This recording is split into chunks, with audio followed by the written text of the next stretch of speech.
In this episode of Pop Culture Weekly, I'm returning to Middle Earth with the cast of Prime Video's Lord of the Rings of Power. Let's go! Welcome to Pop Culture Weekly with Kyle McMahon from iHeartRadio. Your pop culture news, views, reviews, and celebrity interviews on all the movies, TV, music, and pop culture you crave weekly.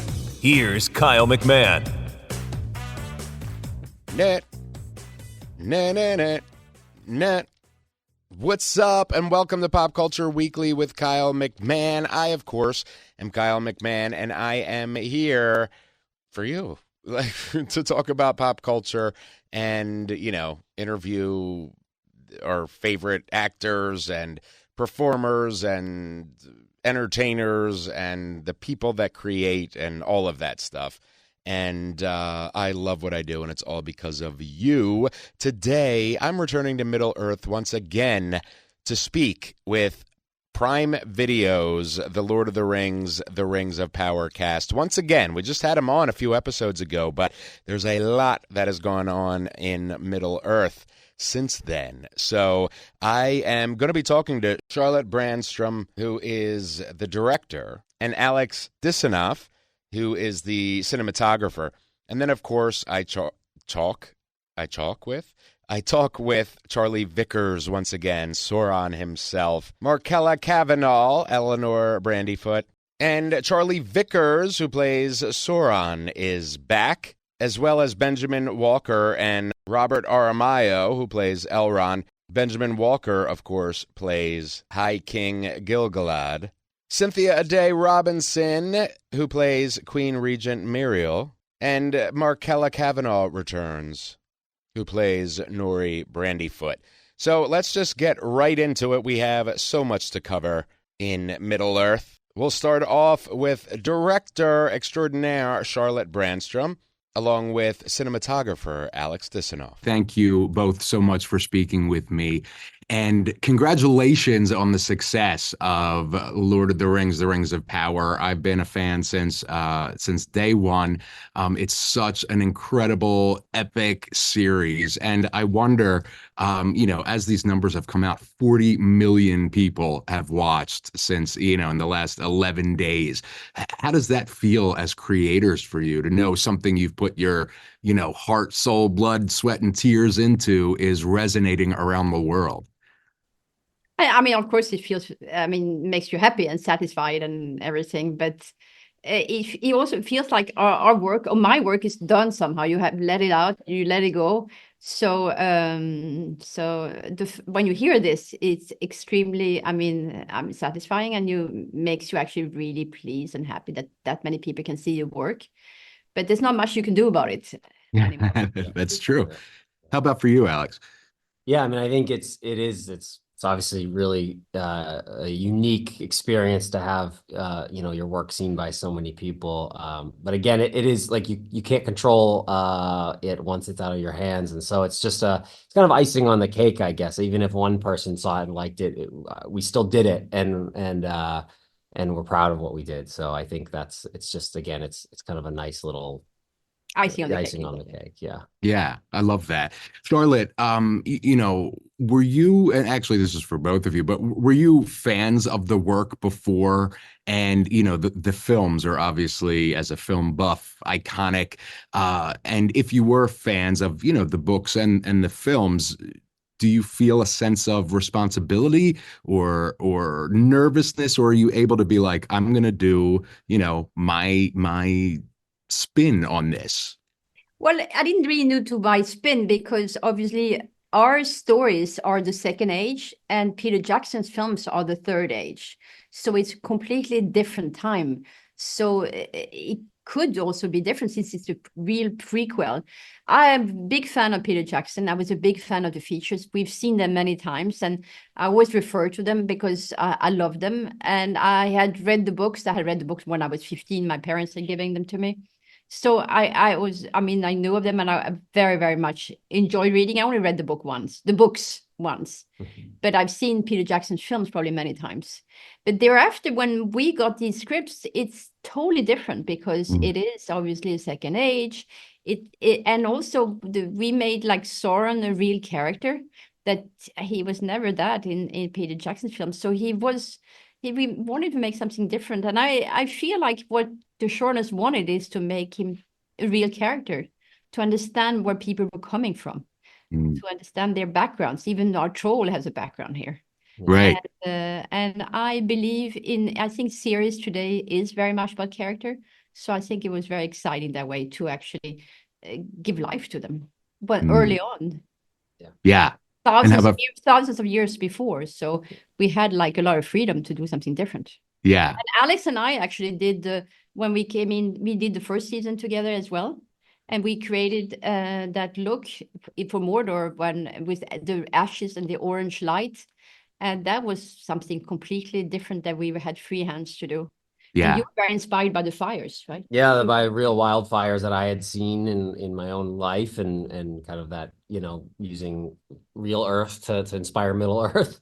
And just from my own perspective, I was in high school when the movies came out, and they were really a huge influence on me. I remember the moment sitting in theaters during the Return of the King and saying, yeah, I think this is what I want to do. I want to make movies. And Wow. to kind of come full circle, get the call to kind of help bring Middle Earth to life again was a total dream come true for me. So I love that so much. I got to say, I was, as a huge fan of the books and the films, I was nervous when I went to New York for the screener of the first couple of episodes, and I'm like, oh my gosh. And it's just, you guys did such an incredible job that I think for a lot of fans there was a bit of nervousness, like, how is this material going to be treated? And there's so much that is uncharted and hasn't been shown, and or even told. And it's just such an incredible job that you guys have done. And as a super fan, I can't thank you enough for that. So it's just, it's such another rewarding entry into this world that you guys have created. thank you. Thank you. So thank you. And I appreciate both of you. Congratulations on the success. I can't wait to talk to you for season 3 of The Lord of the Rings, The Rings of Power. Thank you. Thank you. Appreciate it. Charlotte Brandstrom and Alex Disanoff. I love to hear about, the behind the scenes creators, which obviously these series and movies and entertainment that we love wouldn't exist without them. I love to hear, kind of what they do and their take on things. So it's awesome to hear from them. Next up, we're going to talk with Benjamin Walker and Robert Aramayo. As I mentioned earlier, Robert plays Elrond, which he has some big elf shoes to fill. And Benjamin Walker plays High King Gil-galad. So great pair to talk to. Let's get right into them. Benjamin Walker and Robert Aramayo. Thank you both so much for joining me once again. I really appreciate it. Yeah, nice to see you, man. Nice to see you. So first of all, congratulations. 40 million people have watched over, the first 11 days, which is just absolutely astonishing. Is that like, it's a number I can't fathom. Is that something that like even has registered with you? Yeah, I don't really think about it. I don't think about it. Best not to think about it. Yeah. I'm excited that people are excited about it. Yeah. It does feel, I have a similar sensation as to when we've done Paul H at Comic-Con a couple of times. That it's just kind of humbling to be among peers and people that, love what you love. It's like when you're in high school and you're like, oh my God, you love Smashing Pumpkins too. Yeah. Like, you're like, oh, finding a kindred spirit. So it's nice to think that there's 40 million people that love something that you love. I love that. And for you, but for both of you, such a theme for me in Rings of Power is journey, and whether that's personal journeys or literal journeys. How has your journey as actors led you to where you are in a place to be able to approach these roles that are, beloved? Well, that's interesting. I think it's dangerous to revere something in a way that you forget to do the basics of the job. That in some ways the level of reverence for something can sidetrack you, as opposed to encourage you to reinvest in the 101 of how do we tell the story. You know, you step onto an incredible set with wind cannons and fire bombs and mud and hundreds of extras and stunt people, and you can get into trouble if you allow that to not be a tool. You allow that to be a distraction from, yes, but in this moment, what are we trying to accomplish? What does the lore dictate? And just down to the minutia of, in this scene with Elrond, what is the story we want to tell, and how do we milk the most Tolkienian magic out of it that we can? So if anything, you have to embrace the humbling nature of it and just return to basics. Be aware that it is beloved and you are a fan, but if your fandom supersedes your ability to do the job, you're in trouble. It's like when you meet someone you've idolized for so long and then you can't speak.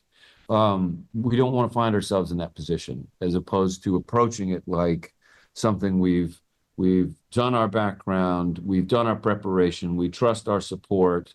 The team we have assembled on set is the best on the planet. Now let's do the job. I love that. It's a very mindful approach. Very mindful, very demure. That's what the kids are saying these days. And how about for you, Robert?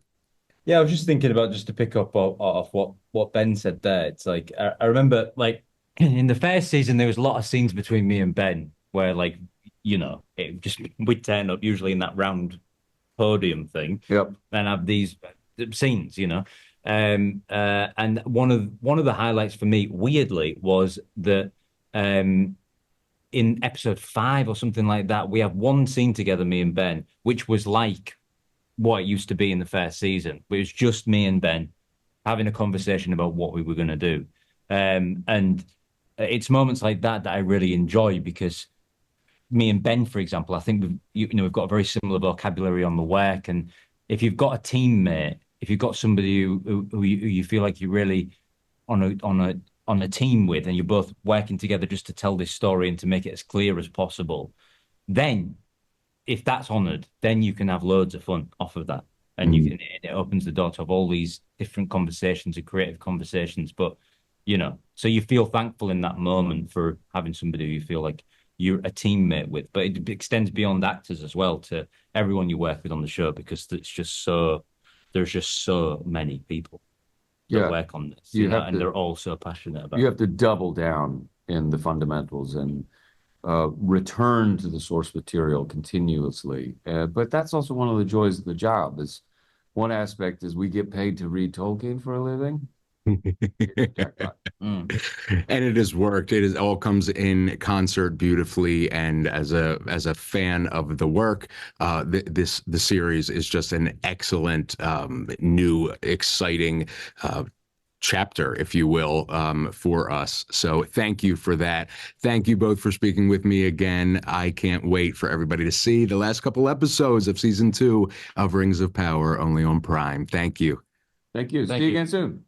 Benjamin Walker and Robert Aramayo. Love to hear. You know I'm a huge Lord of the Rings fan, and I'm a huge Rings of Power fan. Prime Video has done such an incredible job with this series. And as a lifelong fan of the movies, you know, the Lord of the Rings trilogy by Peter Jackson, who's a genius, and the Hobbit trilogy, you know, I grew up with these movies. I had to read the books in schools, which I then continued to read on my own. Prime Video and the creators here have done such an incredible job with the Lord of the Rings, Rings of Power. It brings me right back and fills out, you know, this universe that I love so much. So, in any event, next, Markella Kavenagh returns once again, and Cynthia Addai-Robinson. Let's jump right into it. Here we go. Thank you so much for joining me. I really appreciate it. Thank you so much for having us. Of course. So, first of all, congratulations on the success of The Rings of Power. Over 40 million people watched in the last 11 days, which is insane. Yeah. When you hear numbers like that, are you just like, what? You know, I mean, it's just such a massive, massive number. I have like no concept of what that is. Yeah. It's so abstract. Yeah. But I yes. can't believe I'm literally like, it's really, I don't, when I think about it, I also think that for me, I just don't think I just really haven't, it has not registered in that way. And also when I'm in this room and there's a few people here and I forget that, I forget that you're on Lord of the Rings. Yeah. It is a wow. And I mean, it is, I think, to be part of something that's global in this day and age. I mean, I always think about the fact that people watch the show in different languages, in different countries. There's something really universal in the story. And, you know, when we travel the world and meet fans from all over the world, I think that's when it really sort of hits home that it's like, oh, this has reach beyond, you know, even sort of the areas that we spend time. So it's very cool. We're honored. Yeah. I love that. I'm a huge fan of the films, the books, the entire world. And I talked to many of you for season 1 in New York. And, I was just telling someone that I was really nervous when I went to the screening of the first few episodes because I didn't know what it was going to be. And I'm like, the books or the films, especially I grew up with, and they were so close to me and such a huge part of my journey as a film buff and hear what I'm doing today. And then it was just absolutely incredible, to watch, especially I got to see it on the big screen and all. And it was just, I'm like, wow, this is perfect. This fits in so well with everything. As actors, as creators, did you feel any kind of responsibility in any way to, this is the Lord of the Rings. You know what I mean? It's not like something that nobody's ever heard of before. It's a kind of a clean slate. This is a massive, massive property. I think we feel all the responsibility. I would say that all of the sort of collective effort that you see, it's not just the cast that feels the responsibility. It's our showrunners and writers and producers and crew. It's everybody involved. With the same love and the same understanding that this holds so much importance to so many people. And everybody goes about it in a very thoughtful, considered way. I mean, I think if you've spoken to a few of us, then you would know and you can tell that, we're not just casually throwing this thing together. It takes us a long time to make this. There's a lot of conversation around it. There's a lot of collaboration.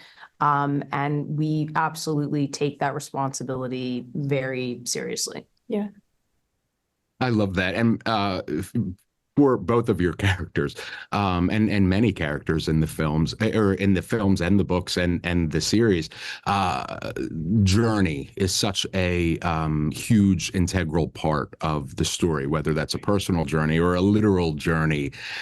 Do you find, in doing this work that you can kind of relate to some of these, even though there's this fantastical element, at the heart of it, there's very real stories about, very real feelings that we all have and experiences that human or otherwise have. Do you put that into something like The Rings of Power, kind of setting aside, well, I wasn't, riding a dragon or something, but I did kind of have this kind of storyline, if you will, in my own life? Or is that harder on something like a fantasy? I mean, I think in terms of bringing the personal idea, personal sense of journey to fantasy, I think that being in a fantasy series to me was a real eye-opener because I'd never really been as invested in the fantasy genre before, apart from books. In terms of cinema, it just wasn't something that I'd gravitated towards.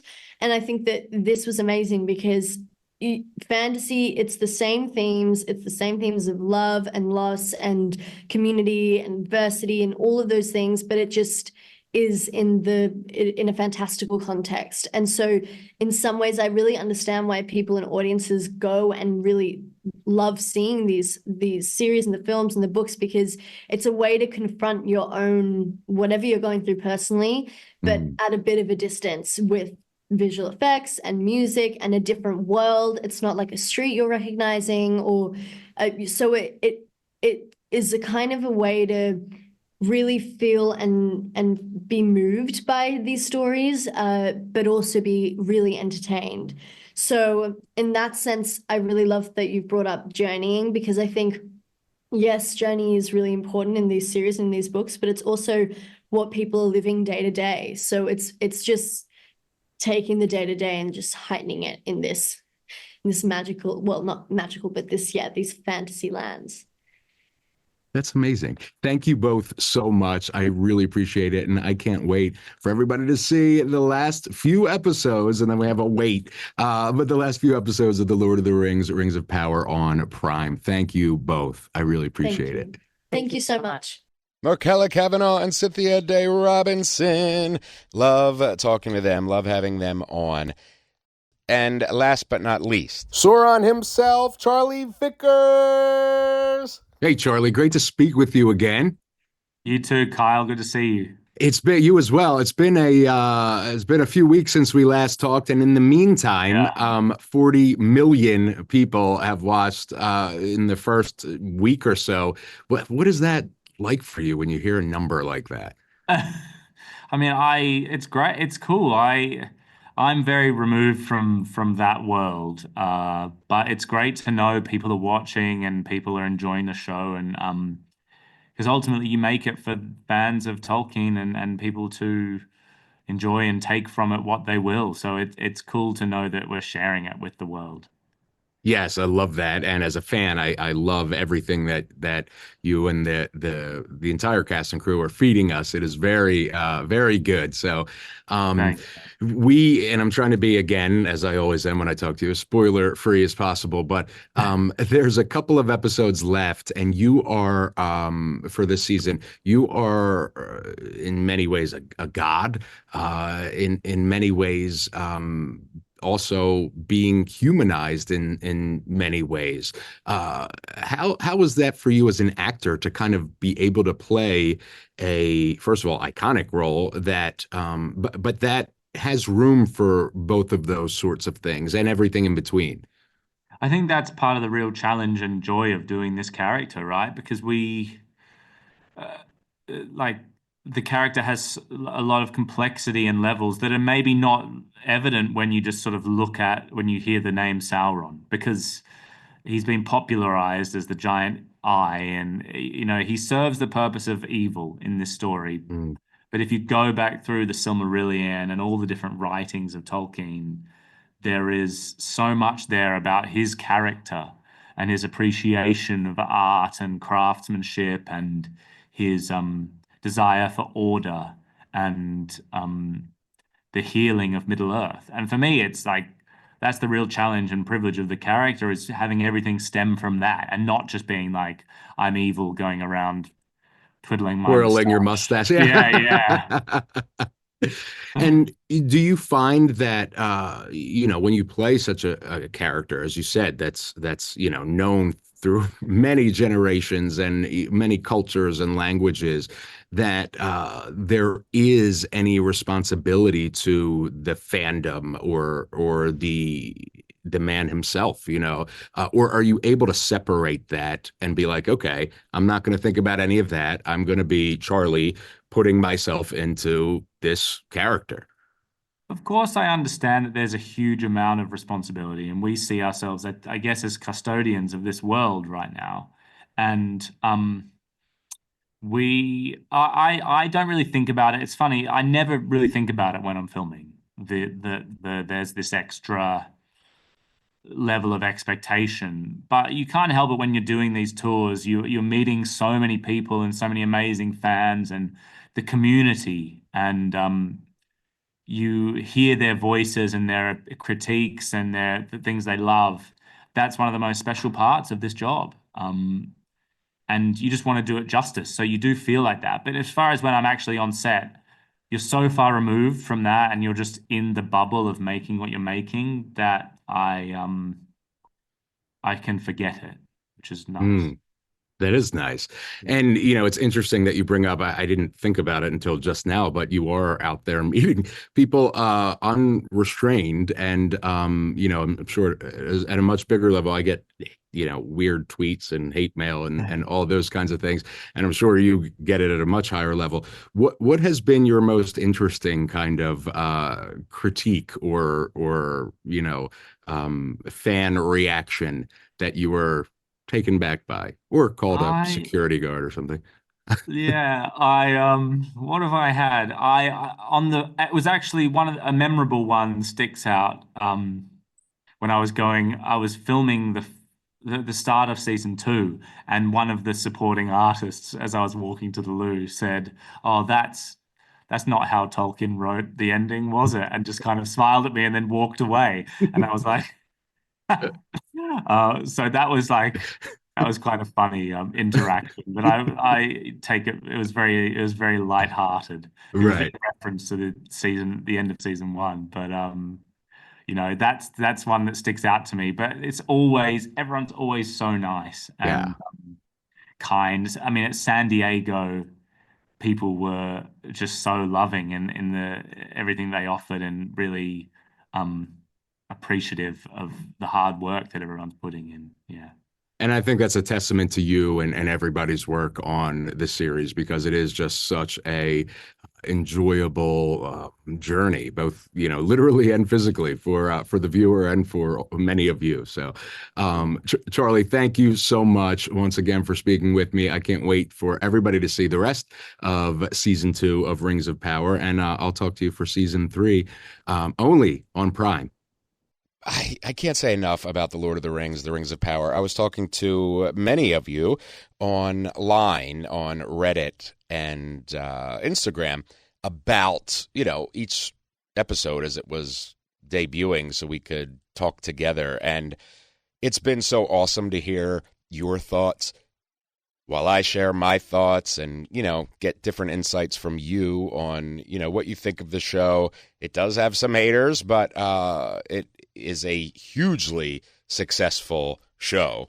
I mean, within a week, like 40 million people had watched the first 3 episodes of Rings of Power. Rings of Power is also a top 5 all-time season for Prime Video in its first 11 days.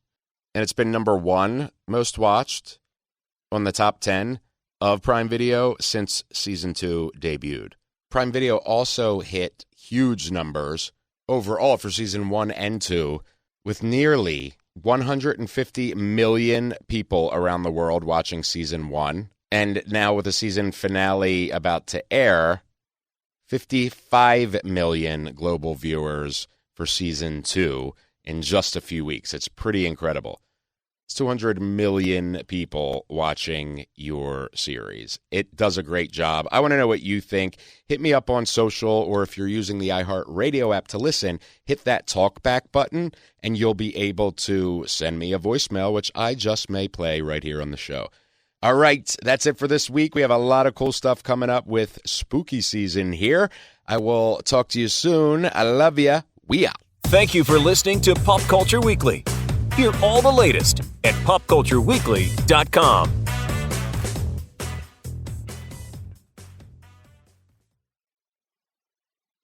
I'm a hobbit boy in a hobbit world.